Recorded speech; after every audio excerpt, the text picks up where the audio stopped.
So next time you're fixing yourself a curry, you don't necessarily need to buy ready-made naan bread because they're so easy to make. Let me show you how. So on the counter I have my ingredients. Let's go through them. We've got 4 grams of active dry yeast. We've got 1 teaspoon of clear honey. We've got 40 grams of unsalted butter.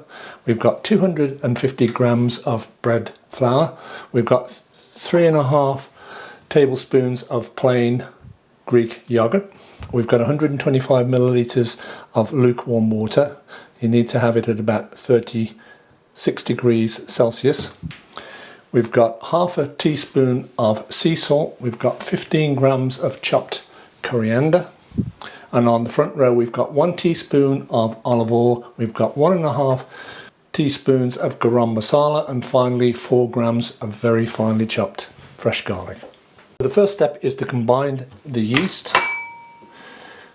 and the honey and the water into a bowl to allow the yeast to start working. Make sure that your water is around 36 degrees Celsius so it's not too hot and doesn't kill the yeast. So we'll pour the water in and then finally scrape our teaspoon of clear honey into that and give it a good stir around. So the next step is to take 25 grams of our 40 grams of unsalted butter and we're going to melt it. So I've melted my butter on a low heat. I've got it on 6, and now the butter's completely melted. We're going to add our garlic. Make sure that we get it all. And now we want to stir it from time to time, and we're going to cook the garlic out for about 4 minutes on a low heat. This is just to take the raw bitterness of the garlic out before we add it to our naan bread. So we're going to cook this for about 4 minutes, and then we're going to take it off the heat and let it cool down before we add it to our mixture. So next we're going to put our 250 grams of bread flour and garam masala and sea salt into a large bowl. Now if you have a stand mixer, you can use a stand mixer, but if you don't, you can do this by hand as well. We're just going to stir that around just to mix those ingredients together, and then we're going to make a well at the bottom, just like that. So you can see that the yeast has started to work. It's foaming on the top, which is really good. So we're going to pour our yeast and water mix and honey into our dry ingredients, and also our 3.5 tablespoons of plain Greek yogurt. And then we just want to bring our mix together.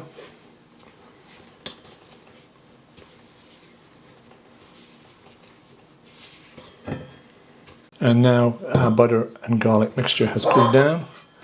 We're going to add that to our mixture as well. Just make sure we get all of the butter and the garlic into our naan bread mixture. So now we're just stirring the mixture together, making sure that all the dry ingredients come off the side of the bowl before we put it out onto the countertop and knead it. So that's good, just like that. So I've been working the mixture around the edges of the bowl just to make sure we get all the dry ingredients mixed in, and it's starting to get a little smoother, the mixture. And now at this point it is ready to put out on the counter and knead. So now we want to knead the dough for about 10 minutes. I've got my counter lightly dusted with flour. We're just pushing it with the heel of our hand, bringing it back together, turning it the other way. The same again, you're just trying to trap air into the dough all the time. But you need to keep this going for about 10 minutes, so gradually the mixture will become smoother. But you don't want to add too much flour to your countertop. So we've given it about 10 minutes now of kneading. We could have done this on the mixer with the dough hook, but I need you to work out. So just use the heel of your hand, push it along, bring it back to capture the air. Then you can bring it back by rolling it back into a ball. You can see that the counter is fairly free of flour. You really need to be absolute minimalist when it comes to how much flour you're doing this on. Now you can see the texture is quite shiny, and we are good to go. We're going to put that into a clean bowl, and we're going to cover it with a clean tea towel or cling wrap and let that double in size, which is going to take about an hour and a half. So our naan bread mixture has had an hour and a half to double in size, so it's looking really good. So now we're going to fold in our coriander and then start to shape it. We can either roll it out using a rolling pin or just shape it with our hands.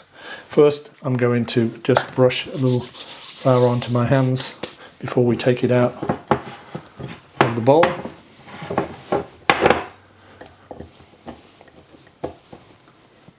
And make sure we've got a little flour on the counter so it doesn't stick to the counter. Make sure that we get all of the mixture.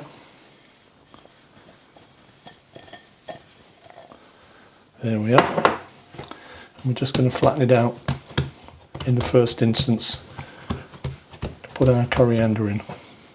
We want to flatten it out quite a lot.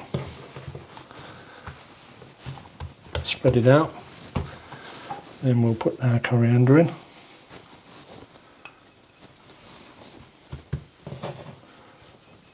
And we can just fold it up, fold it again, and then just work it in, work that coriander in. You shouldn't need any more additional flour on the counter. Should be fine, but we just want to make sure that that coriander gets worked in evenly.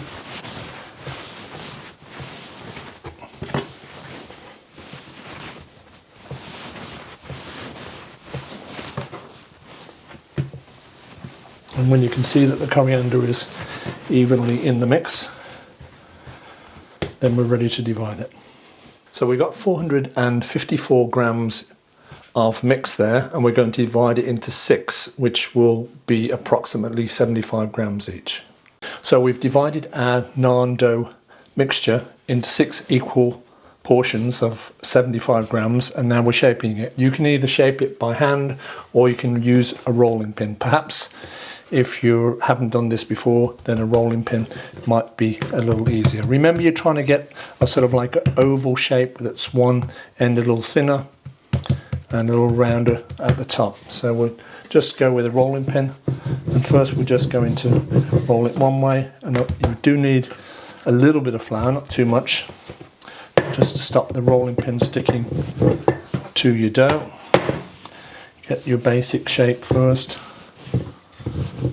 about like that, and then you can just shape it a little bit to give you that sort of traditional shape where it's a little narrower at the one end, just like that.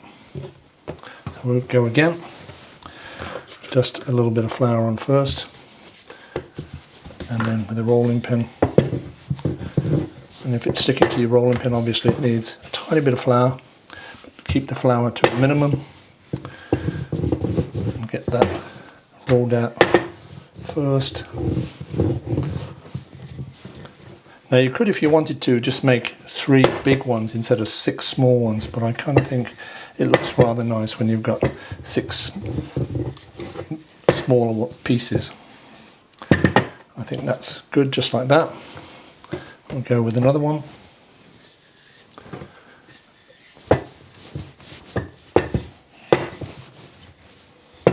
If it starts to stick, just a tiny dust of flour, not too much.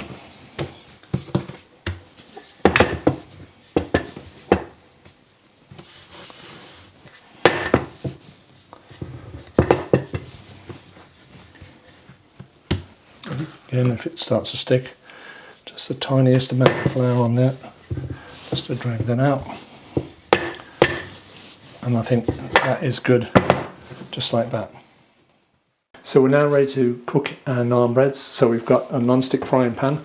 on the stove, and we've got it set to 6 to 7, and we're going to put our teaspoon of olive oil and just roll that around the pan.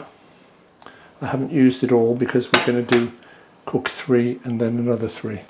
So we'll let that oil get quite hot, and then we're going to put the naan breads in. If the naan breads have shrunk up a little bit, then you need to stretch them out a little bit. You want them fairly thin when you put them into the pan.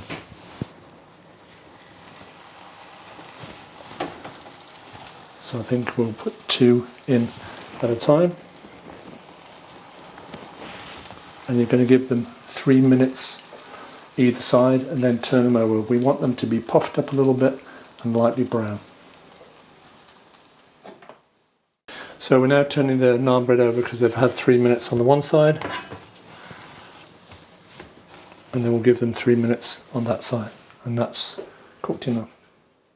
So we've melted our remaining unsalted butter, and we're just going to brush our naan breads with a little butter, and we're going to keep them warm until the rest of the meal is ready. Enjoy!